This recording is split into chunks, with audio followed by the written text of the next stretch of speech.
ಇವತ್ತು Indian team travel ಮಾಡಿದೆ UAEಗೆ Asia cup ಆಡೋದಕ್ಕೆ. ಸೊ ಇಂಡಿಯನ್ ಟೀಮ್ ಬಗ್ಗೆ ಆಲ್ರೆಡಿ ನಾವು ಮಾತಾಡೋಕೆ ಹೋಗಿದೆ.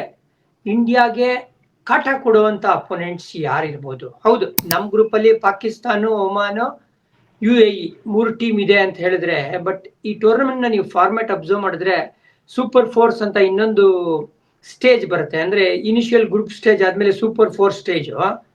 ಅಲ್ಲಿ ಗ್ರೂಪ್ ಬಿ ಇಂದ ಟಾಪ್ 2 ಟೀಮ್ ಬರ್ತಾ ಇದೆ. ಅಲ್ಲಿ ಯಾರಿದ್ದಾರೆ ಸರ್ ಗ್ರೂಪ್ ಬಿ ಅಂದ್ರೆ? ಶ್ರೀಲಂಕಾ ಇದೆ, ಬಾಂಗ್ಲಾದೇಶ್ ಇದೆ, ಅಫ್ಘಾನಿಸ್ತಾನ ಇದೆ, ಹಾಂಗ್ಕಾಂಗ್ ಇದೆ.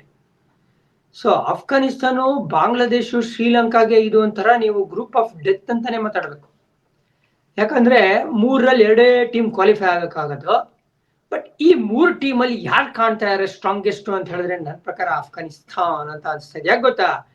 ನಿನ್ನೆ ಕೂಡ ಪಾಕಿಸ್ತಾನ ಬೀಟ್ ಮಾಡಿದಾರ್ರಿ. ಆಮೇಲೆ ಜ್ಞಾಪಕ ಇರ್ಲಿ, UAE ಅನ್ನೋದು ಇವ್ರಿಗೆ ಲಿಟ್ರಲಿ ಹೋಮ್ ಗ್ರೌಂಡ್ ಅಥವಾ ಹೋಮ್ ವೆನ್ಯೂ ಆಗುತ್ತೆ. ಯಾಕಂದ್ರೆ ನೋಡಿ, ಅಫ್ಘಾನಿಸ್ತಾನಲ್ಲಿ ಯಾವುದೇ ಅಂತಾರಾಷ್ಟ್ರೀಯ ಮ್ಯಾಚ್ ಆಗಲ್ಲ. ಅವ್ರು ಆಡೋ ಹೋಮ್ ಗೇಮ್ಸ್ ಎಲ್ಲ ನೀವು ಅಬ್ಸರ್ವ್ ಮಾಡಿದ್ರೆ ಅಥವಾ ಹೋಮ್ ಸೀರೀಸ್ ಅವ್ರಿಗೆ UAE ಇಲ್ಲೇ ಆಗೋದು. ಇದೆಲ್ಲ ಲೆಕ್ಕಾಚಾರ ಹಾಕಿದ್ರೆ ಹೋಮ್ ಟೀಮ್ ಆಗಿ ಎಮರ್ಜ್ ಆಗ್ತಾ ಇರೋದು ಯಾರು ಅಂದ್ರೆ ಅಫ್ಘಾನಿಸ್ತಾನ್. ಇವರು ಬಾಂಗ್ಲಾದೇಶ, ಶ್ರೀಲಂಕಾನ ಬೀಟ್ ಮಾಡಿ ಕ್ವಾಲಿಫೈ ಆಗ್ತಾರ ಸೂಪರ್ 4ಗೆ. ಆಮೇಲೆ ಕಾಟ ಕೊಡ್ತಾರ ಟೀಮ್ ಇಂಡಿಯಾಗೆ.